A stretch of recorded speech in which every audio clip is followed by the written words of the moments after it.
Welcome to the third and final part of my Professor Oak theory.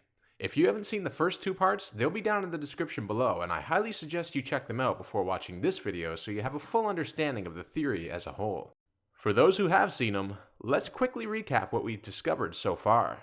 In parts 1 and 2, we found out that Professor Oak was deeply impacted as a kid by not being able to save the Celebi he encountered, and decided to train as hard as he could to fight against evil.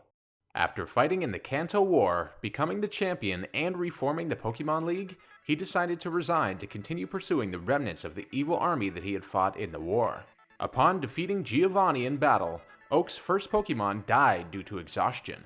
Feeling that he had trained his Pokémon too harshly in the process of wanting to destroy evil, Oak released all of his Pokémon and became a professor who specializes in the relationships between humans and Pokémon so he can redeem himself. These events all lead up to shortly before the events of the games, where our finale now begins. The final part of our story starts 4 years before the events of Diamond, Pearl, and Platinum. Since these games occurred 3 years after the Kanto games, that means we're starting off about 1 year before the events of Red, Blue, Yellow, Fire Red, and Leaf Green. We found out in the Generation 4 games that at this time, Professor Rowan of the Sinnoh region visited his friend Professor Oak in Kanto. It is during this year that I think Oak and Rowan created the Pokédex together, which is why Oak calls it a new invention at the start of the Generation 1 games. Since Rowan is confirmed to have stayed in Kanto right up until the Gen 4 games, I believe he spent the remaining 3 years studying Pokémon evolution and perhaps the history of the Kanto region, since he says in Gen 4 that he returned to Sinnoh because the region holds far greater secrets than Kanto does. There are two very important things to keep in mind here. The first is that, as mentioned by one of Rowan's assistants in the Gen 4 games, Professor Rowan is actually considered to be Professor Oak's senior both in terms of age and in terms of status as Pokemon professors, and they are confirmed to be old friends. Secondly, since Rowan is allowed access to the Hall of Fame in Diamond, Pearl, and Platinum, again something which only champions are allowed to do, and ominously says, "It's been a long while since I last entered this room," we can reasonably expect that he might also have been a champion at some point in his past. I believe that during his 4-year visit to Kanto, and especially within the first year, he served as a mentor for Oak and helped him out with the problems he was facing surrounding his Pokemon's death. With that out of the way, it's now time to look at what Professor Oak was up to behind the scenes during the games. At the beginning of the first generation games, Oak states that he only has 3 Pokemon left, namely the starter Pokemon, which makes sense given that we surmise that he released the rest of his Pokemon in Part 2. After receiving his very first Pokemon, Red needs to go to the Viridian City Pokemart and pick up Oak's parcel for him before he will give him the Pokédex. Now around this time there are 2 weird things that Oak says and does that almost seem as if he's making excuses. The first is that he won't go to Viridian City to pick up his package himself. I believe that this can be explained by a form of post-traumatic stress disorder that he has regarding going to Viridian City since it was where his Pokemon died as we theorized in Part 2. Next, upon giving Red and Blue their Pokédexes, Oak claims that he is too old to accomplish his goal of completing the Pokédex. But as we know, Oak is only 47, which is nowhere near too old to be able to travel around the region.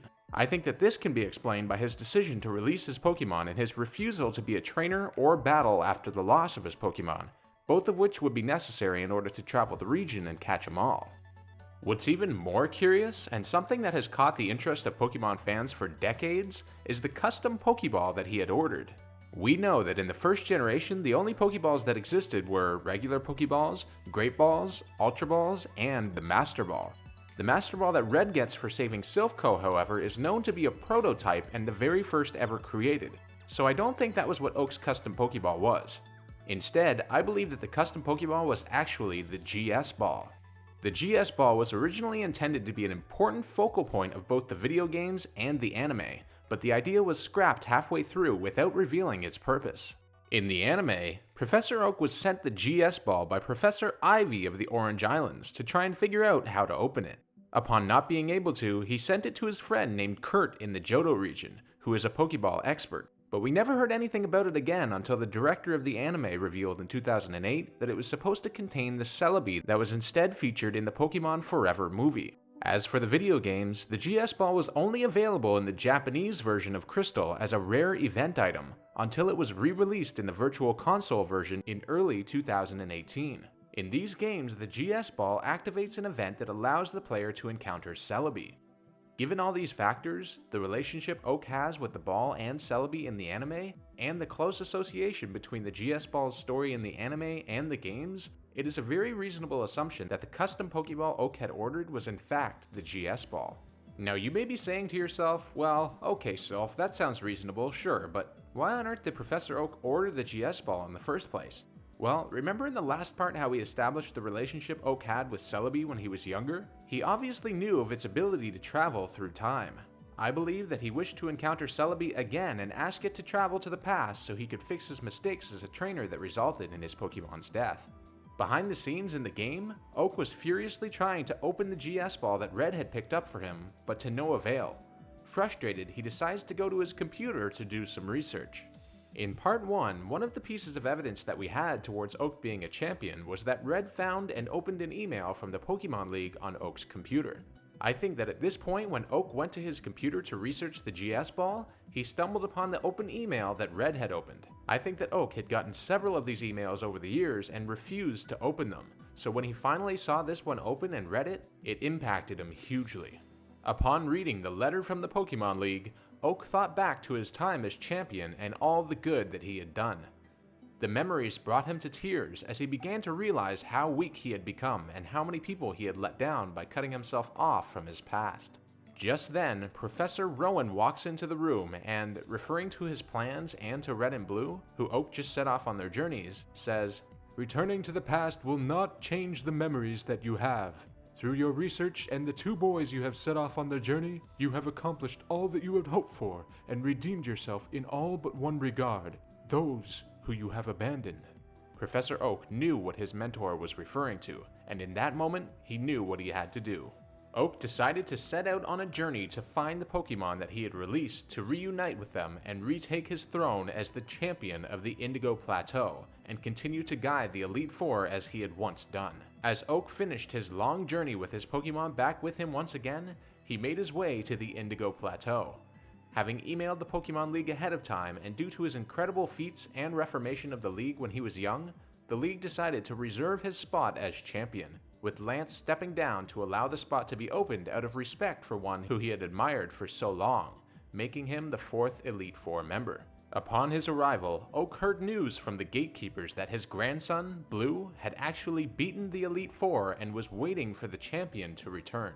Knowing his grandson's nature, not wanting to see him make the same mistakes he did as champion, Oak decided to head in and defend his title from Blue and prevent him from becoming the true champion until he had learned how to properly love and care for his Pokemon.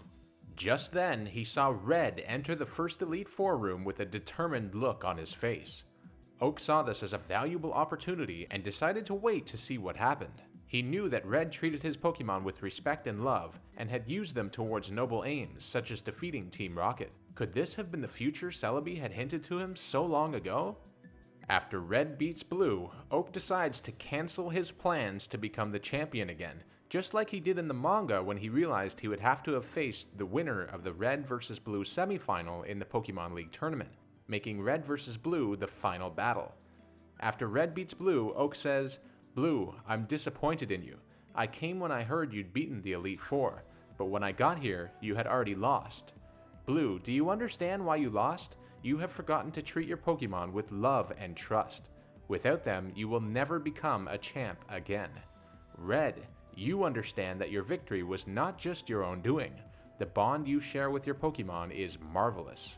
This proves that he wished not for Blue to become champion since he didn't properly care for his Pokemon, similarly to how he had done when he was champion. This whole scenario explains why it seems Blue only had to beat the Elite Four and make it past Lance to become the de facto champion, and why he acted as champion when Red battled him.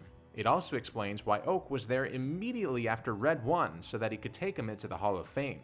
I believe that after all this took place, Oak had the chance to reunite with the Elite Four and rekindle their relationship, most especially with Agatha, after so many years had passed. The rest of Oak's story after this occurs in Pokemon Gold, Silver, and Crystal, and is rather self-explanatory until Oak grants permission to Gold to enter Mount Silver to find Red. I believe he did this because he knew how Red was feeling. Red had been a Pokemon researcher in his own right by attempting to complete the Pokédex, and he had become the top trainer in the land, something with which Oak was very familiar, having done so himself. Oak knew that Red would only return to society if he was motivated to do so, and that the only motivation that would work would be showing him that a trainer was stronger than he was. Thanks to Oak's plan and Gold's perseverance, Red would later decide to return to society as a Pokemon trainer, as shown by his participation in the Black 2 and White 2 World Tournament in Unova, and by becoming a co-leader of the Alolan Battle Tree. Well, this is the end, everyone. We have uncovered Oak's entire history and have revealed his true legacy. I hope you guys enjoyed this theory. It was a ton of work to create, so if you did enjoy it, be sure to leave a like and subscribe for more Pokemon content. Over the next little while, I'm going to shift my focus back to top 5s and top 10s, but if you'd like to see me do more theories, definitely leave a comment down below letting me know, and be sure to let me know what you thought of my first Pokemon theory. That's all for now, and I'll see you guys in the next video.